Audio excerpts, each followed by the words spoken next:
Graça e paz, meus irmãos. Amém. Nosso tema: conhecereis a verdade, e a verdade vos libertará. Neste momento, eu gostaria de ler para os irmãos o que está escrito no livro do profeta Daniel, no capítulo 10, a partir do versículo 10. Daniel 10, versículo 10, onde está escrito assim: eis que certa mão me tocou, sacudiu-me e me pôs sobre os meus joelhos e as palmas das minhas mãos. Ele me disse: Daniel, homem muito amado, está atento às palavras que vou te dizer. Levanta-te sobre os teus pés, porque eis que te sou enviado. Ao falar ele comigo esta palavra, eu me pus em pé, tremendo. Então me disse: não temas, Daniel, porque desde o primeiro dia em que aplicaste o coração a compreender e a humilhar-te perante o teu Deus, foram ouvidas as tuas palavras, e por causa das tuas palavras é que eu vim. Mas o príncipe do reino da Pérsia me resistiu por 21 dias. Porém Miguel, um dos primeiros príncipes, veio para ajudar-me, e eu obtive vitória sobre os reis da Pérsia. Agora vim para fazer-te entender o que há de suceder ao teu povo nos últimos dias, porque a visão se refere a dias ainda muito distantes. Versículo 20. Ele me disse: sabes por que eu vim a ti? Eu tornarei a pelejar contra o príncipe dos persas, e saindo eu, eis que virá o príncipe da Grécia. Os irmãos podem sentar. O nosso estudo nos ensina: se permanecerdes na minha palavra, sereis verdadeiramente meus discípulos, e conhecereis a verdade, e a verdade vos libertará. Temos visto de uns anos para cá muita, desculpa a expressão, palhaçada em questão de libertação. Parece que de uma hora para outra o nosso Deus é tão pequeno e o diabo é tão forte. Parece que existem tantos demônios e poucos anjos. O que está precisando é que nós aprendamos a palavra de Deus e permaneçamos lá. A Bíblia nos ensina claramente sobre principados. Aqui nós temos um exemplo. O apóstolo Paulo, no capítulo 6 da sua carta aos Efésios, diz: a nossa luta não é contra carne nem sangue, mas é contra principados, potestades, dominadores do mundo tenebroso, forças espirituais do mal nas regiões celestes. Então, existem principados, potestades, dominadores do mundo tenebroso, forças espirituais do mal. De manhã nós falamos sobre a libertação de traumas que ficaram na nossa vida, na nossa mente. Hoje à noite nós então vamos falar de libertação de castas de demônios. A Bíblia é muito clara: existem demônios. O poder do mal opera neste mundo, sim, mas Jesus deu aos seus discípulos o poder. Eis-vos tenho dado poder para pisar de serpentes e escorpiões e sobre todo o poder do maligno. certamente vos causará dano. Então nós precisamos nos assegurar de que o único modo para sobrevivermos aqui nas trevas é sendo discípulos de Jesus Cristo. Quando Paulo está falando de principados, aqui no Ocidente, nós não temos muita cultura sobre principados. Por quê? Nós não temos, mas existem exemplos. Tem o Principado de Mônaco, na Europa, cujo príncipe é o Grimaldi. Temos o Principado de Gales, cujo príncipe agora é William, filho do rei Charles da Inglaterra. Tem o Principado do Vaticano, cujo príncipe é o Papa. O Principado é um estado pequeno, cujo monarca é príncipe, não é um rei. No Oriente existem muitos principados: Kuwait, Abu Dhabi, Dubai, Bahrein, Oman, Catar. São todos principados. Não tem exércitos fortes, tem polícia montada aqui.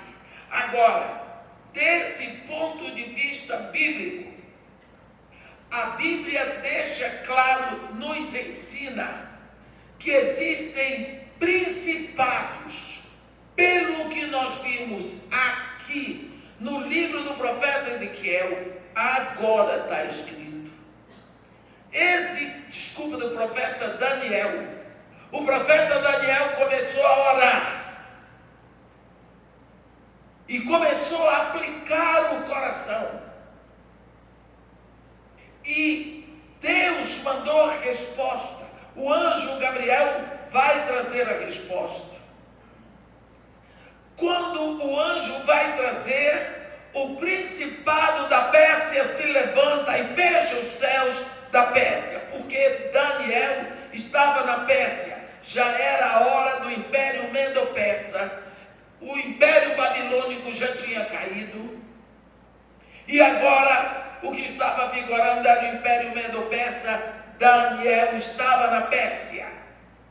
Então, o príncipe da Pérsia, isso é o anjo Gabriel, que assiste na presença de Deus, que está dizendo: Daniel, homem muito amado, desde o primeiro dia em que aplicaste o coração a compreender e a humilhar-te perante o teu Deus, foram ouvidas as tuas palavras, e por causa das tuas palavras é que eu vim. 21 dias. Daniel podia ter perguntado: mas se no primeiro dia que eu apliquei o coração a me humilhar, foram ouvidas as minhas palavras, por que demorou 21 dias? 3 semanas? O anjo explica: mas o príncipe do reino da Pérsia, o príncipe do reino da Pérsia me resistiu por 21 dias. Olhe, como que esse príncipe resistiu? Ele levantou suas potestades. O que são potestades? São exércitos do mal. O império das trevas é organizado, senão não subsistiria até hoje. Satanás é organizado, nós aqui não somos. Ele tem principados, cada principado tem suas potestades, seus exércitos. Cada exército tem seus dominadores, que ele coloca domínios, como se fossem estados.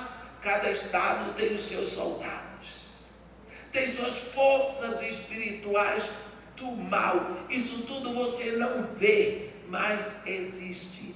Aqui, o principado da Pérsia, o principado espiritual. Quem era que geria o Império Medo-Persa? Nessa época era Dário. Mas todo mundo podia ver o imperador Dário.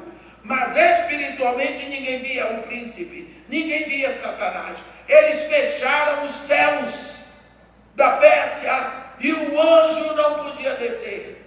Esse anjo que nós entendemos como Gabriel, que assiste na presença de Deus. Ele que avisou Zacarias sobre o nascimento de João Batista, ele que anunciou o nascimento de Jesus para Maria. Gabriel diz: luta 7 dias. E Deus olhou e viu que Daniel continuava orando. Mais 7, Deus olhou, o anjo lutando, o principado todo fechando os céus para ele. Deus olhou, Daniel estava orando. Mais 7 dias, 21 dias, o anjo lutando, o principado todo da Pérsia fechando os céus. Deus mandou Miquel. Mas o Miquel é arcanjo. Na Bíblia nós conhecemos 2 arcanjos: o arcanjo Miguel e o arcanjo Lúcifer.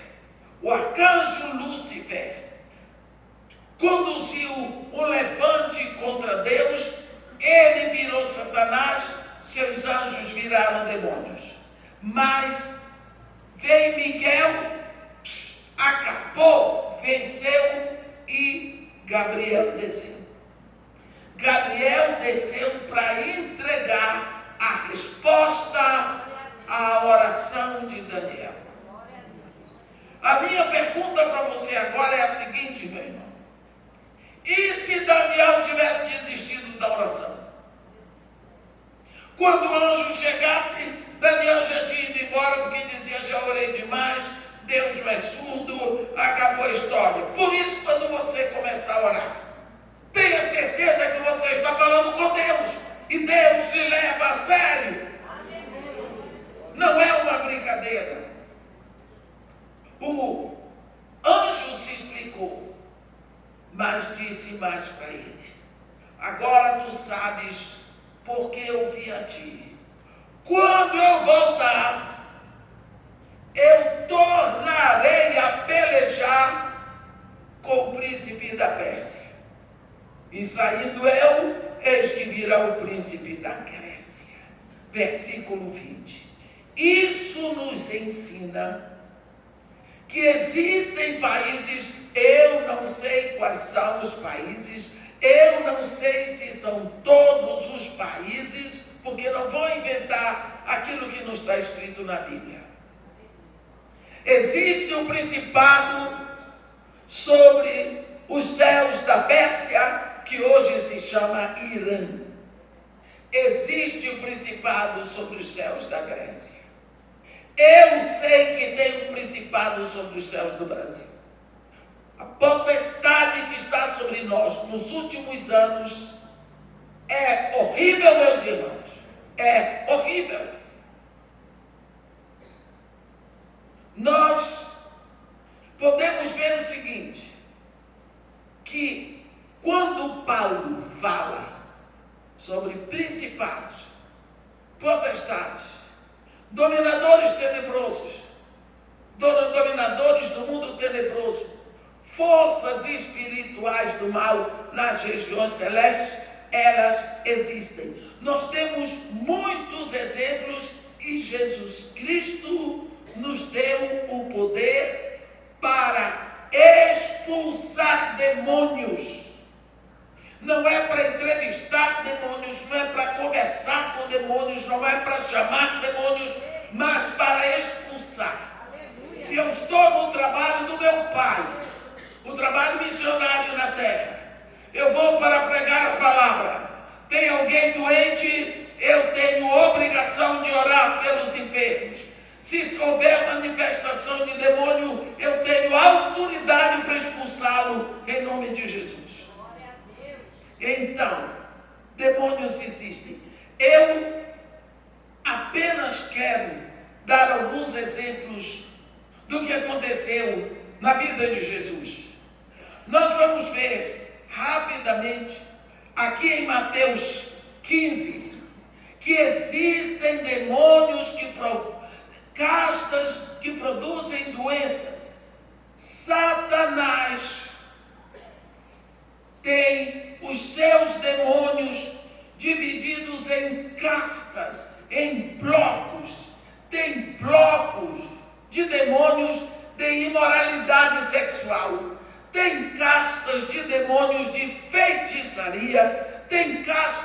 idolatria, todos eles são demônios de engano, mas principalmente todos eles conduzem à agressão e à desobediência. Tem castas que produzem doenças. Olhe, no capítulo 15, eu não vou ler tudo porque tem muita coisa para falar e eu não tenho, e o nosso tempo não dá até meia-noite. No capítulo 15 de Mateus, tem uma mulher, que algumas Bíblias dizem que ela era cananeia, outras dizem que ela era sírio-fenícia, outras dizem que ela era de descendência grega. Eu não sei, mas uma coisa eu sei: ela não era judia, ela não era adoradora do Deus de Abraão, ela não era uma seguidora da lei de Moisés. Ela vem correndo atrás de Jesus, publicamente ela abre a boca e diz: Senhor, filho de Davi, tem misericórdia de mim, porque minha filha está horrivelmente endemoninhada. Você sabe quando o seu filho está endemoniado? Hein? Será que seu filho precisa estar rangendo os dentes, se entortando todo? Abre o olho. Quando o seu filho começa a peitar você, quando ele começa a se levantar contra as suas ordens, cuidado. Quando ele começa a querer mandar, ele está sob influência maligna. Abre o olho. Leva um psicólogo. O psicólogo não pode fazer nada. O problema dele é espiritual. Abre o olho. Só que esta menina tinha mesmo a casta que estava nela era uma casta que produzia doença. Quando Jesus Cristo, enfim, diz para ela: vai, a tua fé, vai, ó mulher, grande é a tua fé, faça-se contigo como queres. A Bíblia diz: e desde aquele momento sua filha ficou sã. Quer dizer, a menina era endemoninhada porque tinha uma enfermidade causada por demônios. Vou dar mais um exemplo que está aqui em Lucas. Lucas, no capítulo 13, a Bíblia fala de uma mulher que estava enferma. Aqui, Satanás botou nessa mulher um demônio que vai atacar os ossos da mulher. Ela vai começar a encurvar. A Bíblia diz, Jesus, versículo 10, ensinava Jesus no sábado numa sinagoga, e veio ali uma mulher possessa de espírito de enfermidade. Havia já 18 anos. Olhe, a Bíblia deixa bem claro que a mulher era possessa de espírito de enfermidade. Havia já 18 anos. Ela andava encurvada. Você já viu gente assim? Cada vez que vai encurvando. Sem de modo algum poder endireitar-se. Ela chegou, ela estava acostumada a ir na sinagoga. Mas, irmã, demônio entra na igreja e como? Entram. Satanás não vai na presença de Deus. Está lá escrito no livro de Jó. Quando os filhos de Deus foram se apresentar diante do Senhor, veio também entre eles Satanás. E Deus perguntou para Satanás: de onde veio? Ele diz: de rodear toda a terra e passear por ela. E Deus: observaste meu servo Jó, homem íntegro, reto, temente a Deus, se desvia do mal. Satanás: Entendeu? Dentro da igreja. Quantas pessoas chegam a hora da palavra? Tem uns que vêm para desvirtuar crente. Tem uns que vêm para desvirtuar os filhos de Deus. Tem rapazes que vão para os Estados Unidos e eles são aconselhados. Tem sites específicos que aconselham eles. Você chegou nos Estados Unidos, você não tem emprego, você não tem dinheiro, você não tem visto de permanência.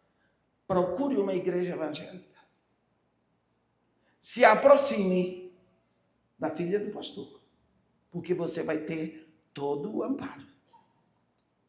Se ela não tem os documentos, se não nasceu nos Estados Unidos, procure uma garota de dentro da igreja que tenha documento, porque aí você está protegido. Você casa com ela, ela lhe dá o documento, depois você fica livre.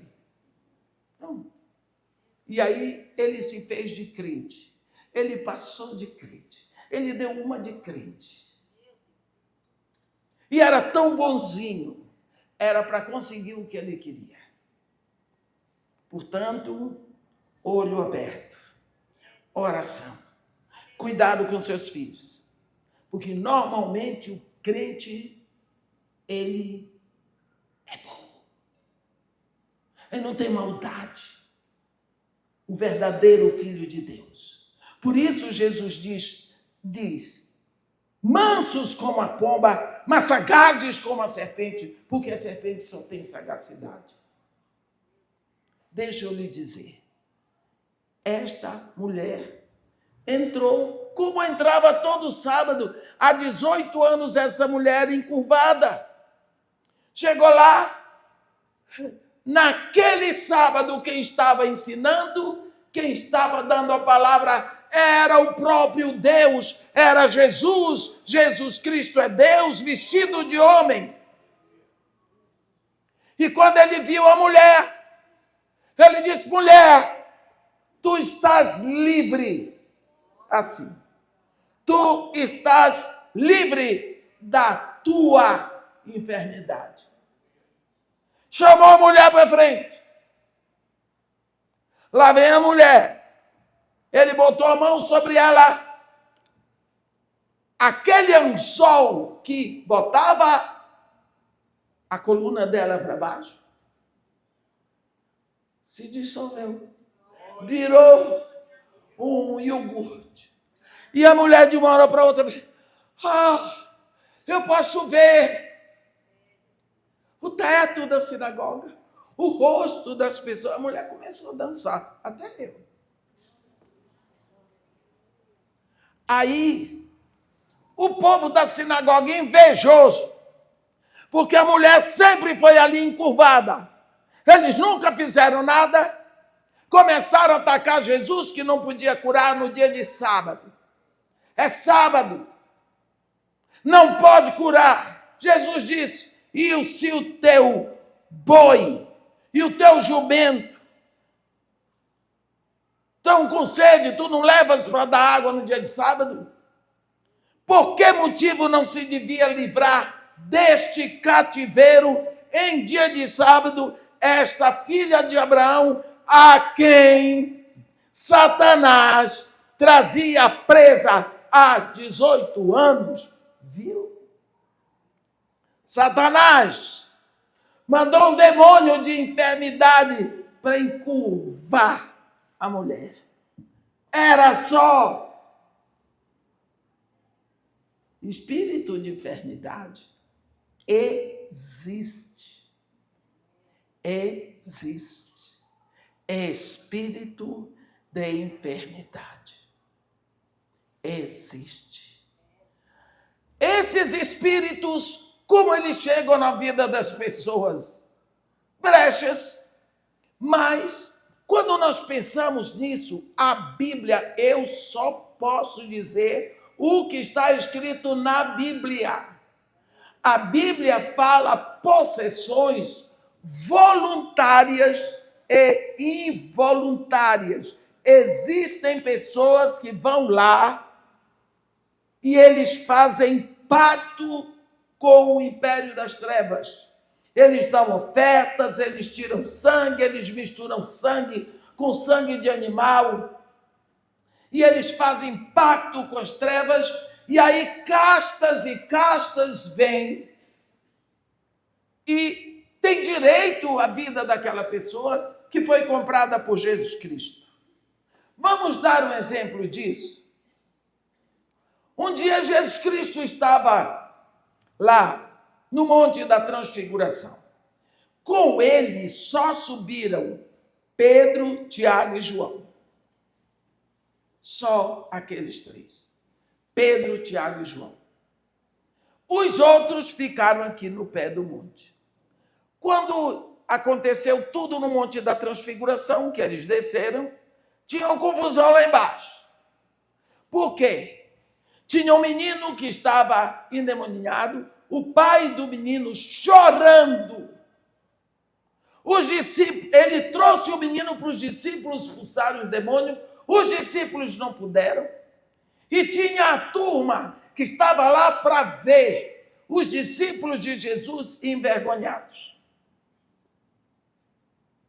Os discípulos de Jesus envergonhados. Quando Jesus desceu, que tomou conhecimento, Jesus disse, o rapaz, o pai do menino diz, Marcos 9, versículo 16. Então ele interpelou os escribas, que é isso que discutis com eles? Um entre a multidão respondeu, mestre, trouxe-te o meu filho possesso de espírito mudo. E este, onde quer que o apanha, lança-o por terra, e ele espuma, rilha os dentes e vai definhando. Roguei até os discípulos que o expelisse, e eles não puderam. Então Jesus lhes disse, ó geração incrédula, até quando estarei convosco? Até quando vos sofrerei? Trazei-mo. Trouxeram. Quando ele viu a Jesus, o Espírito imediatamente o agitou com violência e, caindo ele por terra, revolvia-se espumando. Perguntou Jesus ao pai do menino. Olhe, Jesus não perguntou ao demônio. Ele perguntou ao pai do menino.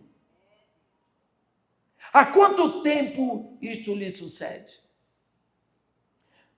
E ele respondeu, desde a infância. Então, se esse menino era possesso desde a infância, significa que era uma possessão involuntária. O garoto não foi lá para fazer pacto com o diabo. Aquilo veio para ele, quem sabe por quê? Possivelmente por alianças que foram feitas antes. Alianças que foram feitas anteriores a qualquer coisa. Quantas vezes pesa sobre alguém uma aliança que foi feita antes? Uma aliança que foi feita antes. Quantas vezes seus pais, para lhe proteger, foram lá e lhe consagraram a um espírito que eles dizem que é santo. São fulano de tal. Consagro meu filho, entrego sob a tua proteção. Protege meu filho, ampara, cuida dele. E por causa disso, às vezes, dá o nome daquele santo para o próprio filho. Está consagrando. Isto pode trazer dificuldade para a vida dessa pessoa. Porque os responsáveis daquele filho estão entregando. Então, a possessão pode acontecer. Por que eu estou falando isso? Porque nós estamos falando que existem espíritos. O reino espiritual do mal existe. O império das trevas está aqui, neste mundo. Este mundo jaz no maligno. E nós podemos ver a ação desse império aí abertamente. Filhos rebeldes, filhos imorais, filhos que não têm respeito pela família, pais que não têm responsabilidade pelos filhos, que entregam nas mãos de qualquer um o lar que Deus deu para eles, os filhos que Deus deu para eles. Mulheres que já não são submissas a seus maridos. Nós vemos o roubo, a violência, a atração, o mundo invadindo as casas, o lixo da mídia invadindo e tomando conta. Nós vemos isso. Isso é a ação do império das trevas. E cada vez a coisa fica mais séria. Mais séria. A Bíblia diz, Jesus falando, se permanecerdes na minha palavra, sereis verdadeiramente meus discípulos. E sendo meus discípulos, conhecereis a verdade, e a verdade vos libertará. Não há como ser liberto, se não for andando na palavra de Deus. Quando Deus tirou o povo de Moisés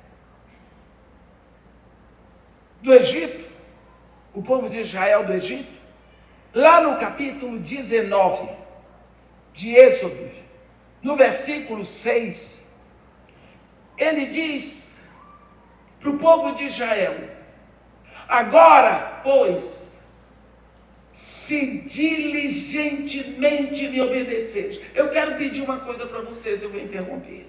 Quando eu estou aqui pregando, eu estou vendo todos vocês. Pelo amor de Deus, se vocês não querem prestar atenção na pregação, saiam. Mas não fica conversando, porque atrapalha a visão da pessoa que está aqui em cima. Só quem vê a agitação, o movimento, o bate-papo, é quem está no púlpito e o próprio Deus. Então, se você não quer prestar atenção, o momento para você não é sagrado, não é importante, saia. Você não é obrigado a ficar. Mas não atrapalhe a pregação se não estiver fazendo o papel do capeta. Desculpa eu dizer isso, mas tem que dizer porque está afetando aqui em cima. A pregação hoje é sobre libertação. E eu já estou sendo afetada pelo bate-papo. Me perdoe, não me leva a mal, mas tenho que zelar pelo trabalho que eu estou fazendo. Então agora, já falei.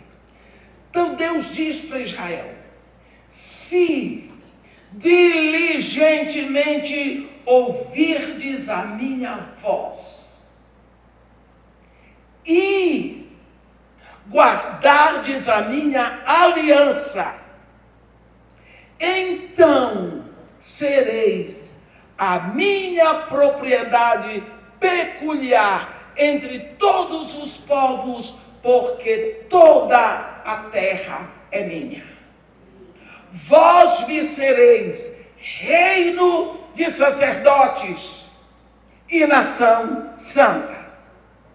São estas as palavras que falarás aos filhos de Israel. O que significa que Deus tem um propósito no povo dele aqui na terra, no meio desse império de trevas, distribuído em nações que têm principados do mal sobre os seus céus. Deus tem um propósito e Deus nunca vai ficar frustrado nos seus planos. Deus quer na terra um reino de sacerdotes, uma nação santa, um povo de propriedade peculiar dele, ele vai ter. Só que quando ele fala, ele diz: se diligentemente ouvirdes a minha voz e guardares a minha aliança. Nós sabemos que Israel não guardou a aliança, que Israel se misturou com outros povos, que Israel adorou outros deuses. Então, não pode ser um reino de sacerdotes, a nação santa. Deus desistiu? Não. Deus vai. E ele vai ter. Um dia, um judeu, discípulo de Jesus Cristo, o apóstolo Pedro, ele está escrevendo uma carta para a igreja, para você, para mim, para nós. E naquela carta, no capítulo 2, no versículo 9, eu creio que ele lembrou de Êxodo 19, versículo 6. Ele diz: vós, porém, sois raça eleita, sacerdócio real, nação santa, povo de propriedade exclusiva de Deus, a fim de proclamardes as virtudes daquele que vos chamou das trevas para a sua maravilhosa luz. Vós, sim, que antes não erais povo, mas agora sois povo de Deus. Vós que não tinhas alcançado a misericórdia, mas agora alcançastes a misericórdia. Isso ele escreveu para a igreja. No meio deste universo, deste mundo caído, deste mundo que inteirinho jaz no maligno, Deus vai ter o seu reino de sacerdotes, sua nação santa. A primeira coisa que Pedro diz que a igreja é, o que é que ele diz? Sois raça eleita. Por que ele diz raça eleita? Porque todos nós entendemos de raça e vemos claramente que no mundo existem 4 raças distintas. Cada uma delas tem característica de raça. A raça negra é caracterizada não apenas pela cor da pele, mas pelo seu cabelo. Não apenas pelo cabelo, pelo formato dos ossos do rosto. Não apenas isso, pela índole de movimento. Negro tem movimento. Negro é mais agitado. Negro tem características faciais específicas, inconfundíveis. A raça negra é raça negra.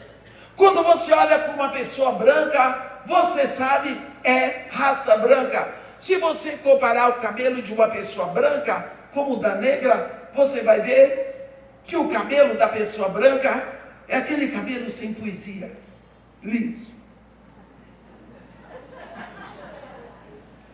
Não deu trabalho para Deus enrolar. A pele é branca, os olhos, na maioria das vezes, são mais claros.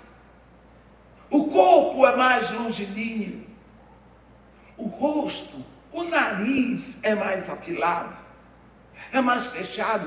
Existem características, embora hoje nós temos muita mixigenação, mas característica racial existe. Você pega um índio e você sabe é raça vermelha. Pelo corpo, pelo pescoço, parece que é mais curto. Ele é mais troncudo. O cabelo é liso, mas ele não é branco. Entendeu? A pele não é negra, mas ele não é branco. Ele é índio. Principalmente você vê nas maçãs do rosto. E o amarelo? Você olha para o chinês, você sabe que ele não é nórdico. Você só não sabe fazer a diferença entre o chinês, o coreano e o japonês. Eu não sei como é que se faz essa diferença, mas existe. Eles são raça amarela. Como você pega um nigeriano, um sudanês, você pega várias pessoas do mesmo continente negros. Eles são negros, embora sejam de países diferentes. Mas a raça é negra. Você pega coreano, do norte e do sul, japonês, chinês, eles são a mesma raça, vários países. Como você pega alemão, italiano, inglês, eles são a mesma raça, branca, de países diferentes. Você pega colombiano, venezuelano, paraguaio, são todos raça vermelha, países diferentes. Então, raça tem características. Quando Pedro diz, cheio do Espírito Santo, que a igreja é raça eleita, qual é a característica da raça eleita? Vamos ver qual é a característica. Você lembra no dia de Pentecostes? A Bíblia diz, ao cumprir-se o dia de Pentecostes, estavam todos reunidos no mesmo lugar, quando de repente ouviu-se um som do céu, como de um vento impetuoso que encheu toda a casa. E apareceram distribuídas entre eles línguas como de fogo que pousou uma sobre cada um deles. Eu gosto. Se você nunca prestou atenção a esta palavra que está escrito em Atos 2, você observe, meu irmão, que está escrita que as línguas de fogo, versículo 3 de Atos 2, e apareceram distribuídas entre eles línguas como de fogo e pousou uma sobre cada um deles. As línguas de fogo não pousaram sobre as cadeiras, ou sobre a mesa, ou caíram no chão. Pousaram sobre discípulos.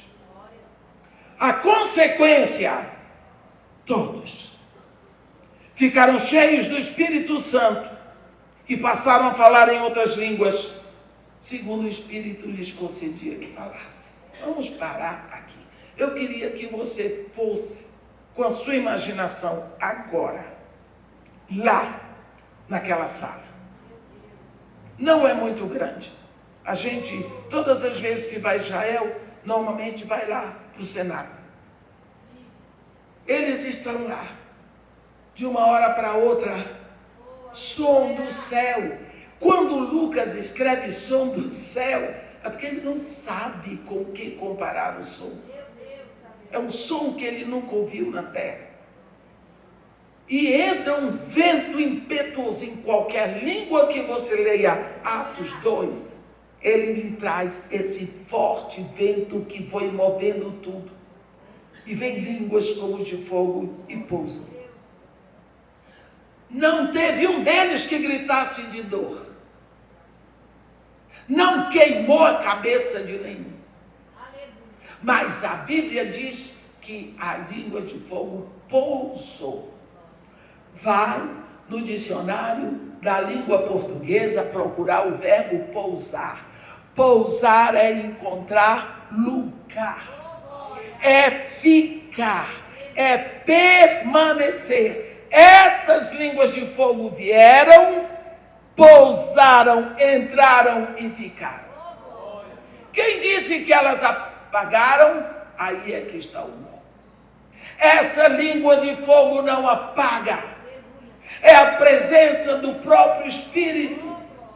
Essa língua de fogo entra e quando ela entrou, ela encontra a palavra.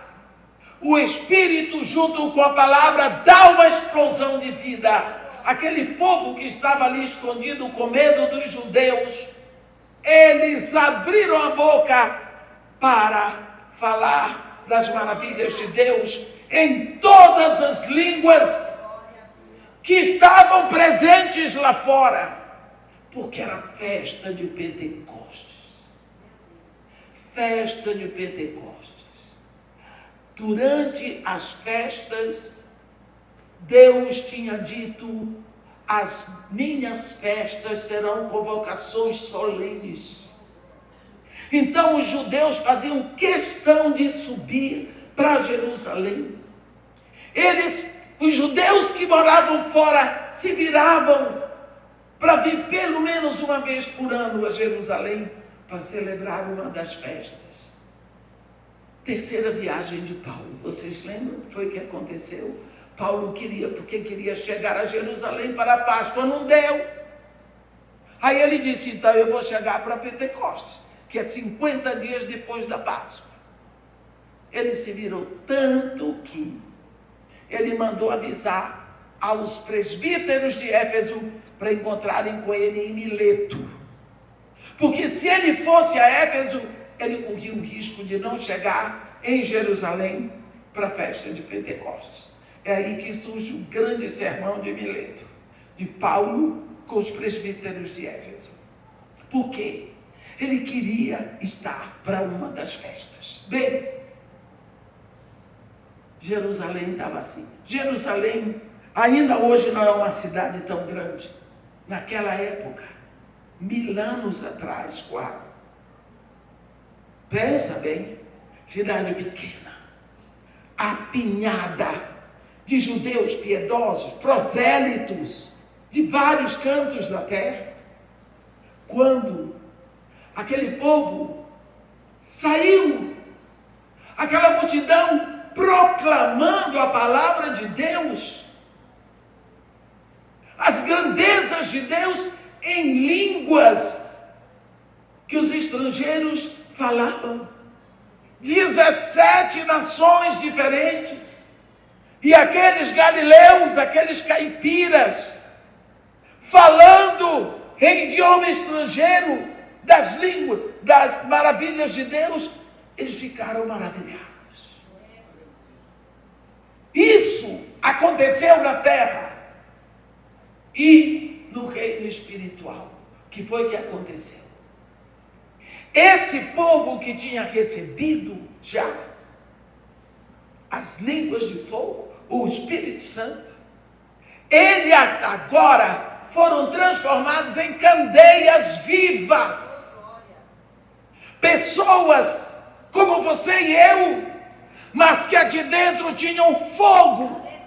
Fogo. Eles eram candeias vivas e ambulantes.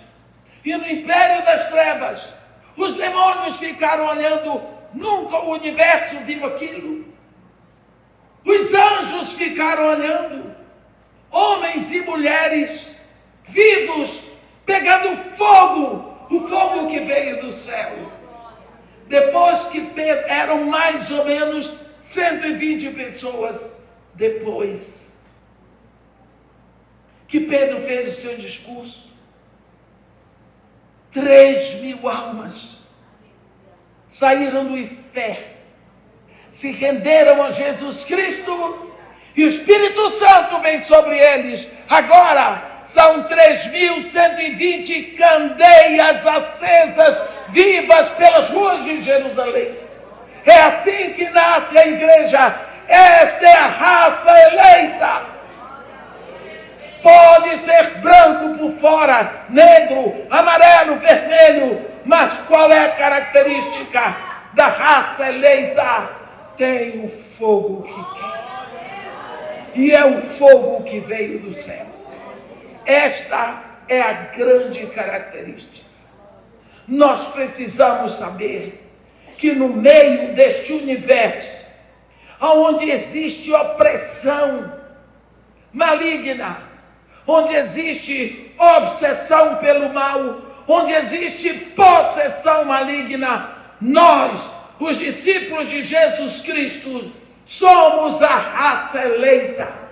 Demônio nenhum vai habitar em mim. Tem fogo. Qual é o nosso papel como igreja? Como Jesus Cristo diz, permanecer na palavra. Isto é característica de discípulos de Jesus Cristo. Pedro diz: vós sois raça eleita, sacerdócio real. Capítulo 2 da primeira carta de Pedro, no versículo 5 ele fala sobre sacerdócio santo. No versículo 9 ele fala sobre sacerdócio real. O que é sacerdócio? A Bíblia diz que lá na cruz, Jesus Cristo nos constituiu reino e sacerdotes para o seu Deus e Pai. O que é um sacerdote? Um sacerdote é aquele que ministra diante de Deus. No Antigo Testamento, você vê o templo, do lado de fora tinha o átrio com o altar de holocausto, onde os sacrifícios eram feitos. Depois o sacerdote lavava pé e mão e ele ministrava no santo lugar. No santo lugar tinha a mesa da proposição,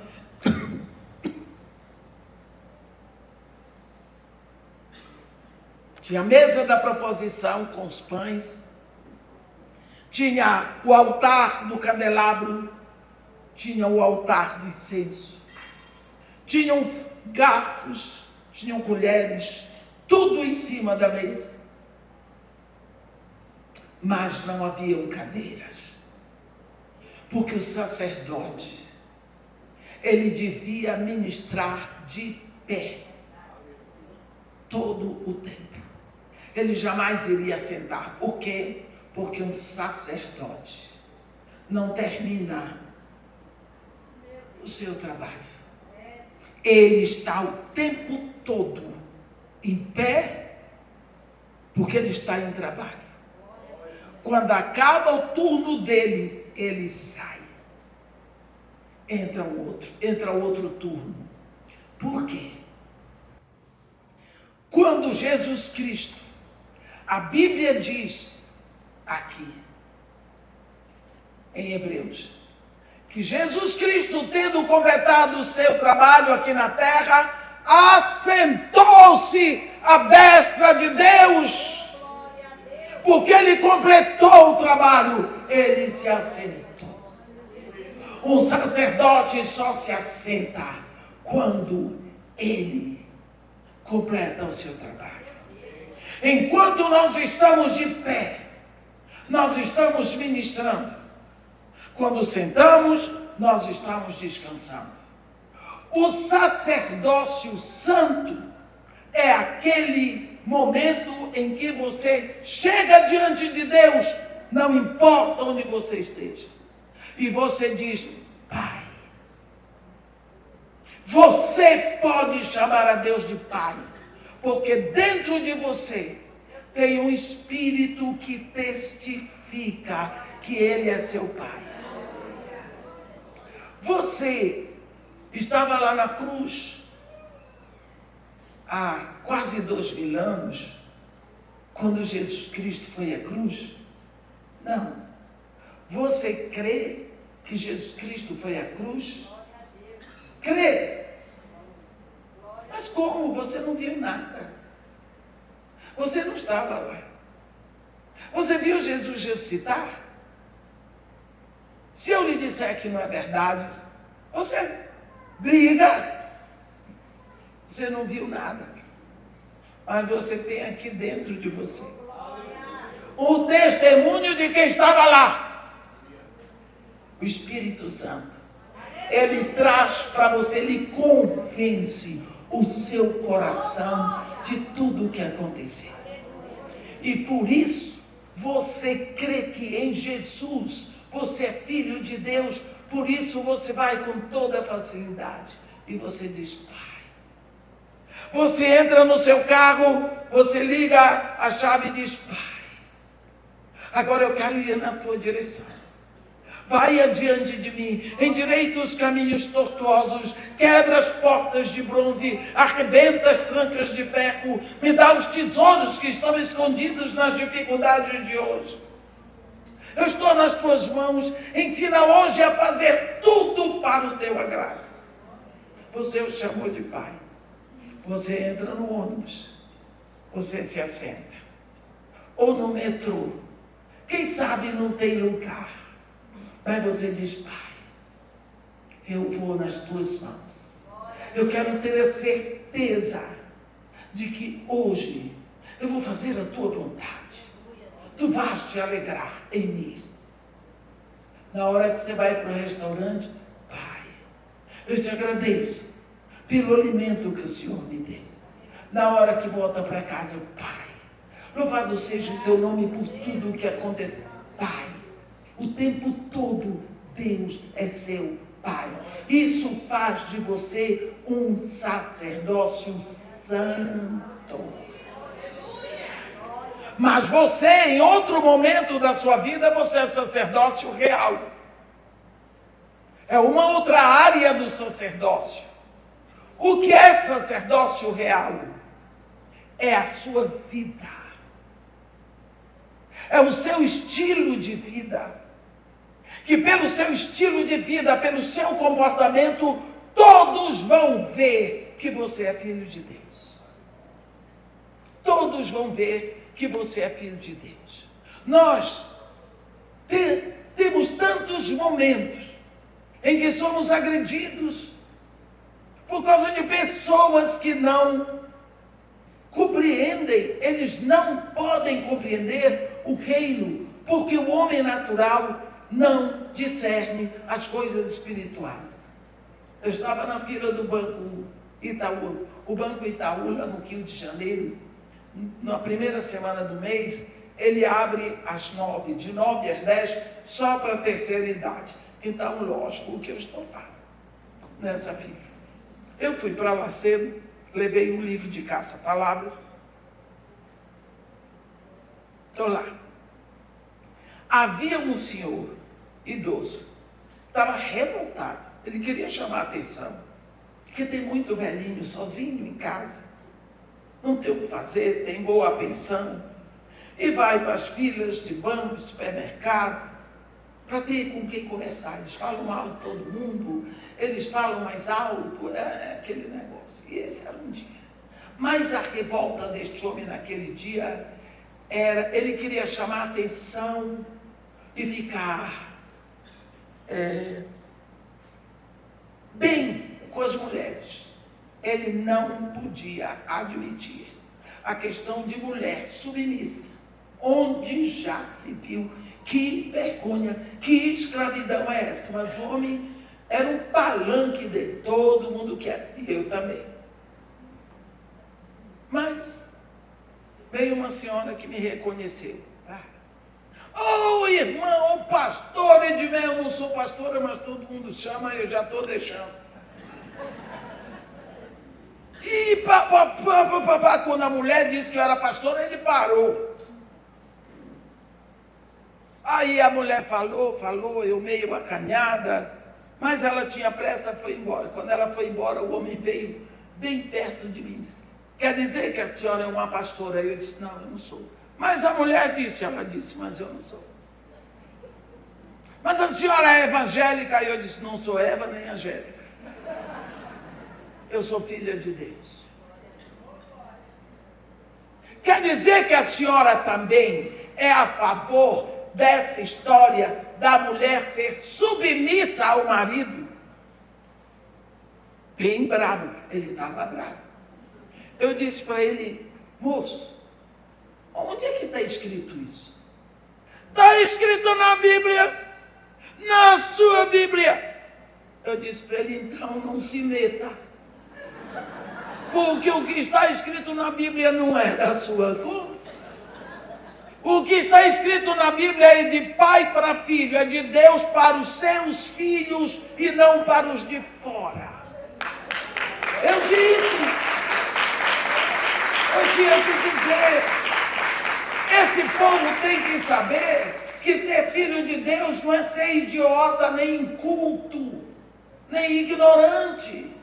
Eu disse para eles: moço, ouça, o senhor tem sua família, sua casa, seus filhos, o senhor dá uma ordem que tem que ser cumprida dentro da sua casa, porque o senhor é o pai.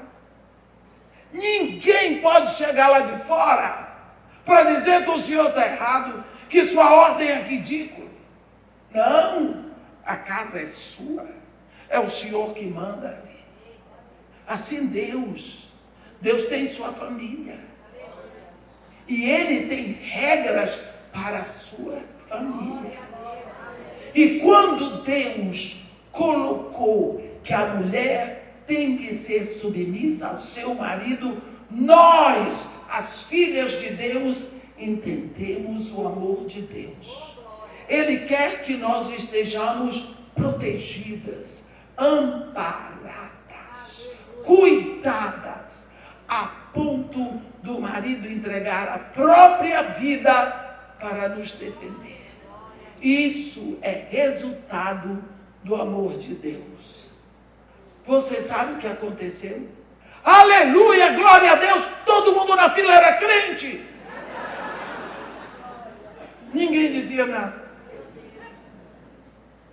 O homem calou a boca. Você está vendo? Como ele não aceitava a submissão? Ele não pode entender o que está escrito. O homem natural não discerne as coisas espirituais. Deus diz no livro de Jeremias, capítulo 29, eu é que sei os pensamentos que eu tenho a respeito de vós. Então é Deus que sabe aquilo que é bom para nós, como um pai que sabe o que é melhor para o filho, embora naquela hora o filho não entenda. Mas o pai continua procurando o que é melhor para o seu filho. Quando Jesus Cristo olha para aqueles judeus que creram na palavra, ele diz: agora, se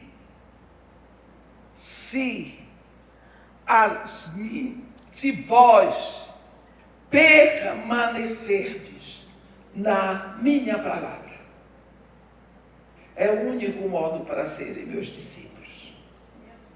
E só os meus discípulos conhecerão a verdade. E a verdade os libertará. Não há nada que possa libertar, a não ser a palavra. E quando nós vemos isso, nós pensamos: quanto tenho trazido para dentro de mim da palavra de Deus? Quantos versículos você engole para você durante a semana? Quantos versículos você engole durante a semana? Quantos? Você não é casada ainda? Não? Está noiva? Ainda não? Está esperando o que Deus tem para você. Você é casada? Você tem marido? Você é a mãe dela? Não me responda. Quantos versículos por semana, você e seu marido meditam juntos e põem para dentro. Pense apenas você. Responda para você mesmo. Dileuza, quantos versículos você e o Felipe seguram na mão e engolem e memorizam aquele versículo? Se você memorizar um versículo por semana, no final do mês você tem 4 versículos. Em 10 meses você tem 40 versículos. Em um ano, 48 versículos, no mínimo, que estão lá dentro. Quando você abre a boca, o Espírito tem um versículo para trazer. Mas se você não botou para dentro, como é que vai acontecer? Eu posso dar um testemunho aqui, pastor. Ângela, você vem aqui.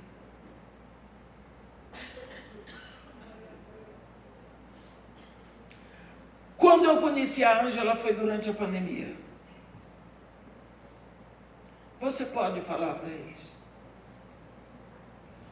Paz do Senhor, igreja. Amém. Era durante a pandemia e eu tinha um problema nos ouvidos. Eu tinha um zumbido no ouvido, mas não era só zumbido, era uma coisa que me perturbava no ouvido.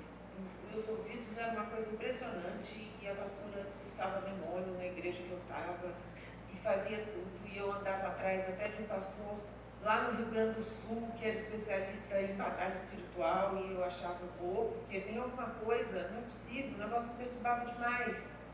E eu achava assim, é do lado esquerdo, então, porque as coisas estão ruins, do lado direito as coisas estão boas. Eu acho que eu estava ficando meio doida com aquilo também. Médicos? Médicos também, mas não melhorava. E quando eu cheguei na vida dela e comecei, me mudei, nós começamos a viajar, e Deus mostrou que eu teria que ficar com ela, porque a primeira coisa que Deus mostrou foi que ela cuidasse de mim, E então, aí a gente ia fazer uma viagem para 7 igrejas do Apocalipse. E ela ia pregar as 7 igrejas, As nossas viagens são com a pastora Helena Tanuri, e ela falou, não, você prega as 7 igrejas, Então ela falou para mim assim, então nós vamos decorar, colocar para dentro Apocalipse, do capítulo 1 ao capítulo 4. E toda noite a gente estava ali do lado da cama e a gente repetia. Ela sabia já, mas eu não, Então aí nós fomos repetindo e era constantemente. Eu repetia, esquecia, no dia seguinte vai de novo, e aí vamos repetindo, escrevia no papel, eu coloquei no meu celular e eu olhava durante o dia, ia repetindo. Eu sei que na metade o zumbido foi embora. Para a glória de Deus. Na metade o zumbido foi embora e eu tinha uma dor na perna. E era uma dor também muito estranha, porque era do joelho para baixo e parecia assim que estava entrando uma faca na minha perna. E essa dor foi embora também. A partir do momento que eu fui lendo Apocalipse, colocando Apocalipse para dentro, e eu decorei realmente os quatro capítulos, foi embora. Tá bom. Tá bom.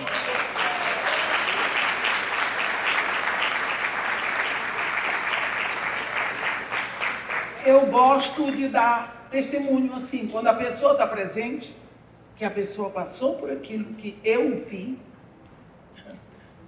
porque tem muito testemunho mentiroso, eu vi isso acontecer. Eu nunca tinha ouvido falar disso. Palavra. Você se lembra quando Jesus Cristo, no domingo da ressurreição, ele andou com aqueles 2 discípulos de Emaús? Jesus Cristo não pregou nada. Ele não ensinou nada. Ele foi pegando versículos que estavam escritos a respeito dele, a Bíblia diz, desde Moisés, passando por todos os profetas. Pegava um aqui, dizia, outro aqui, dizia, é como se ele fosse pegando gotas de remédio.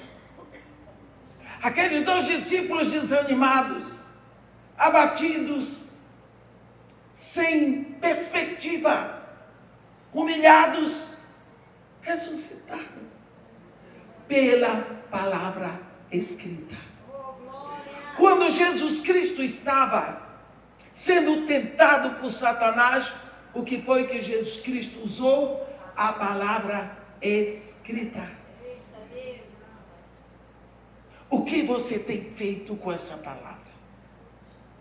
Se você permanece, você anda nessa palavra, você vive essa palavra, você traz essa palavra para dentro de você, você se movimenta nessa palavra, você vai sendo liberto. Vai sendo liberto. Tem um momento na Bíblia que Jesus Cristo fala de uma mulher.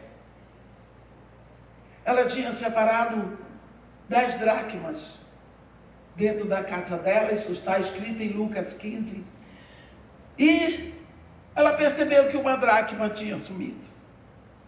A Bíblia diz que ela acendeu a candeia e ela pegou uma vassoura, procurou diligentemente até encontrar.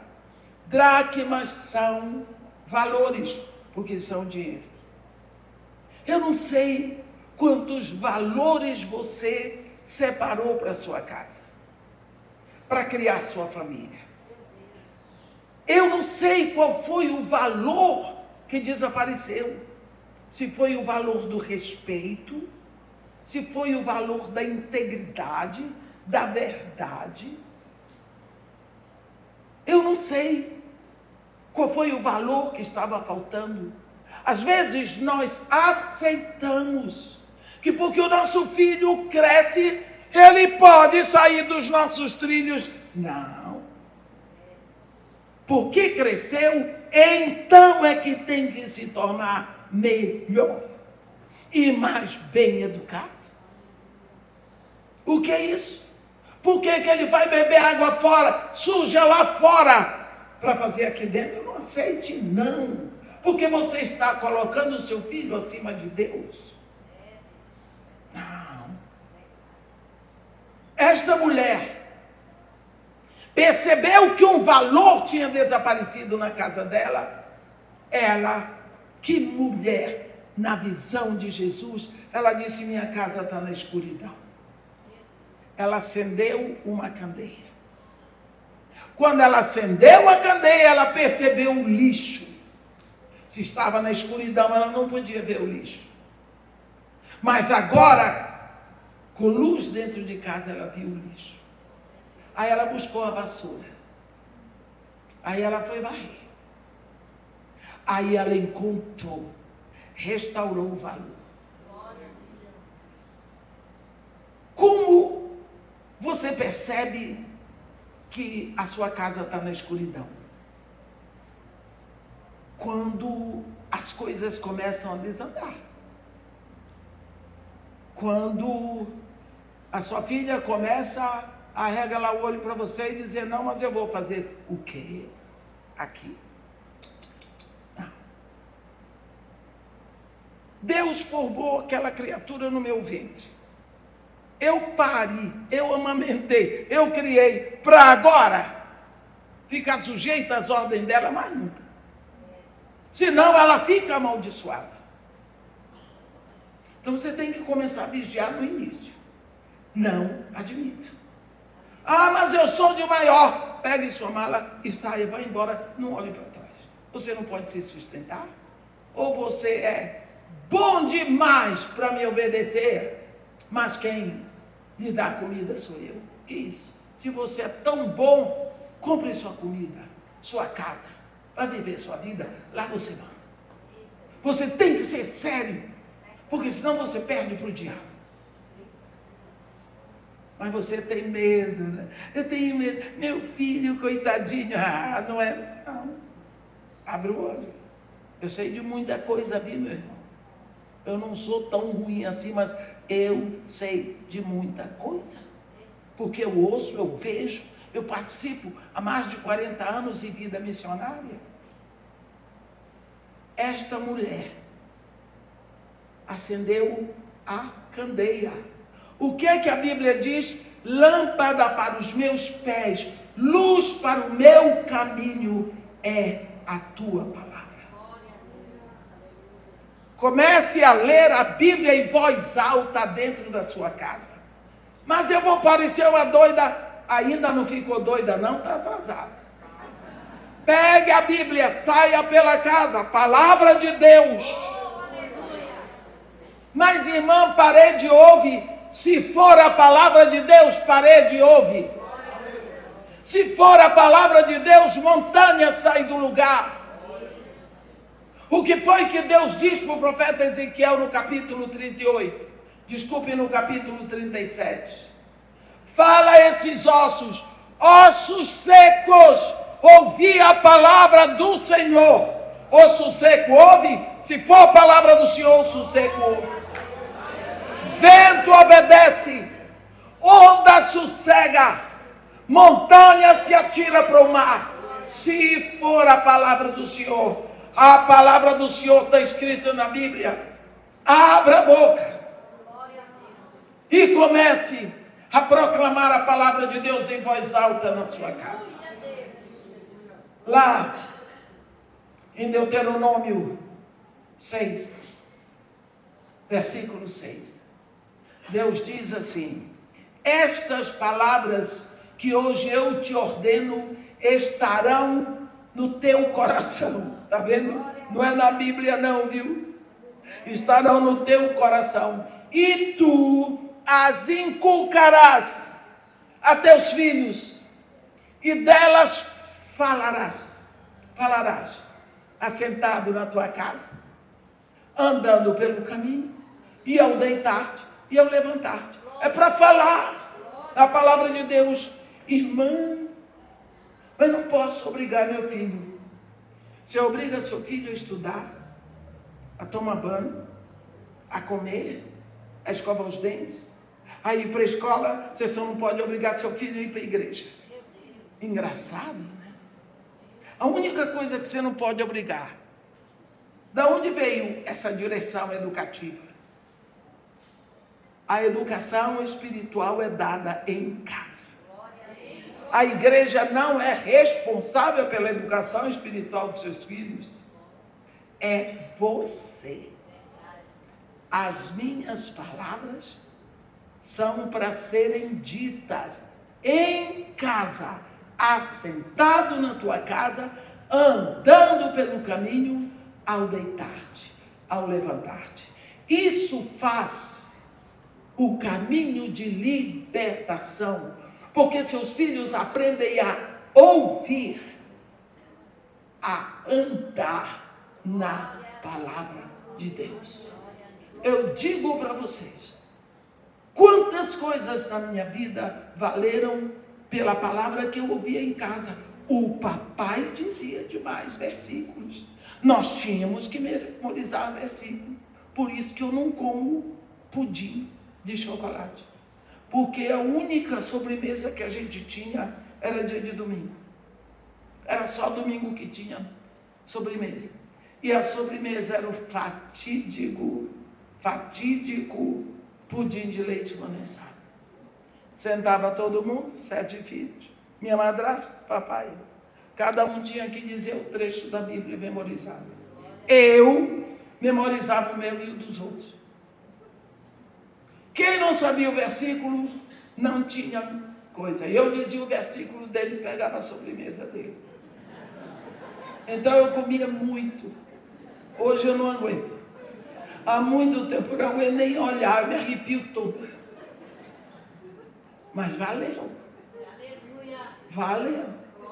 Para mim, valeu e muito. Vocês não sabem quantos capítulos eu posso andar. Eu vou. Eu estou no avião e os versículos estão vindo. E eu estou andando, e às vezes eu boto música e eu vou falando. Mais de 40 anos. Eu digo para a glória de Deus, não fico doente. Graças a Deus. Já ficou rica? Não. Já faltou o pão? Não. Graças a Deus. Se permanecerdes na minha palavra. Esta palavra Jesus disse para quem estava ouvindo.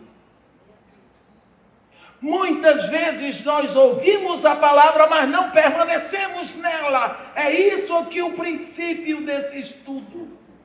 É ouvir, mas permanecer naquilo que ouviu. A Bíblia diz aqui, vou ler o trecho. Olhe, ditas essas coisas, creram nele. Versículo 30. Disse, pois, Jesus aos judeus que haviam crido: se vocês já creram, agora se. Porque o fato de você crer não significa que você vai perseverar. Mas ele está logo dizendo qual é a consequência de deixar ou a consequência de permanecer. Se permanecerdes nas minhas palavras que vocês acabaram de ouvir, vocês verdadeiramente serão meus discípulos. Se vocês não permanecerem, embora tenham crido, embora tenham ouvido, vocês vão ficar reféns, porque não conhecerão a libertação. Porque o que liberta é a verdade, e a verdade está na minha palavra. Por isso nós vemos hoje tantos crentes cativos de doenças mentais, cativos do seu próprio ego, cativos até de Satanás.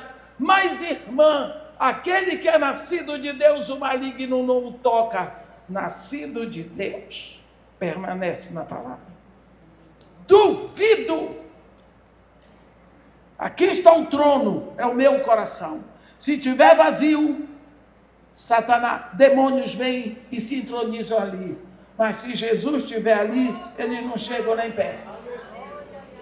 Então, meus irmãos, para que haja libertação, é preciso que você se mantenha firme na palavra de Deus. Eu faço um pedido a você. Um versículo por semana. Um versículo por semana. Será que a palavra de Deus é tão abjeta que você não pode memorizar? Você diz, irmã, eu não tenho memória.